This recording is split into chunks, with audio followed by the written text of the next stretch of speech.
শোনা বলো, নয়া বছরের শুভেচ্ছা, হ্যাপি নাউ ইয়ার। তুমি আজকেও নাও ইয়ার বলছো? আচ্ছা, মানে একই তো। আসলে ইংরেজিটা আমি এত বেশি প্র্যাকটিস করি তো, প্র্যাকটিস করতে করতে মনে করো যে একটু ডিস্টার্বেটিং হয়ে যায়, একটু স্লিপ অফ ট্যাং হয়ে যায় আর কি।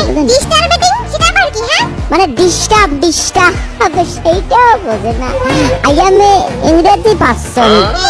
হইছে শুয়ার আবার কি? আরে ইংরেজি বোঝে না। আরে না না না, আমি ইংরেজি শব্দ বলছি। না বুঝলে কসু আর বুঝলে শোনা। ইংরেজিটা ভালোভাবে যদি শিখতে না পারো তাহলে যে রেডিওতে একটা প্রোগ্রাম হয় না, যে দা ভয়েস অফ ইংলিশ, হ্যাঁ ওটা নিয়মিত শুনে ভালো করে ইংরেজি শিখবা। মজাদার একটা প্রোগ্রাম, ওই যে আমাদের মিজান স্যার আছে না? স্যার কি? হ্যাঁ, তো মিজান স্যার আছে না? তুমি শেষ পর্যন্ত মানুষটাকেও স্যার বলে? আরে ওই যে চাপাই নবাবগঞ্জ আছে না, ওখানকার মানুষের সার কয়, বুঝছো?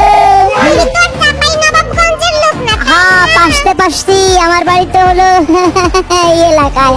তা মিজান স্যার আর এই যে কমল স্যার, দুই স্যারের যা ইংরেজি ভটার করে কয়, কিন্তু কথা হলো আমার মতো কিন্তু পাই না, বুঝছো শোনা? এর জন্যই তো তোমাকে প্রোগ্রামটা শুনতে হবে আরো ভালো করে বলার জন্য। ওকে শিওর, কেন শুনবো না? হোয়াই নট, 100 বার শুনবো। তার পাল্লায় যে পড়েছি আমি, ও খোদা, কেন? আমি আর বাঁচতে চাই ও না। খোদা, বাঁচতে চাও না? তাই না? তুমি কি মরতে চাও? হ্যাঁ, আমি তো মরতেই চাই। আচ্ছা শোনো তো, বলো। ধরো কথা আমি মরি গেলাম, তখন তুমি কাঁদবেন না? নিশ্চয়ই কাঁদবো, কেন কাঁদবো না?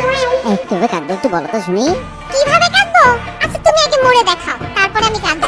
হ্যাঁ, মানে তুমি কি আমার মরণ চাও? তুমি আমার কান্না দেখবে না? তুমি না মরলে আমি কাঁদবো কিভাবে? ও খোদা, আমি আর বাঁচতে চাই না। কি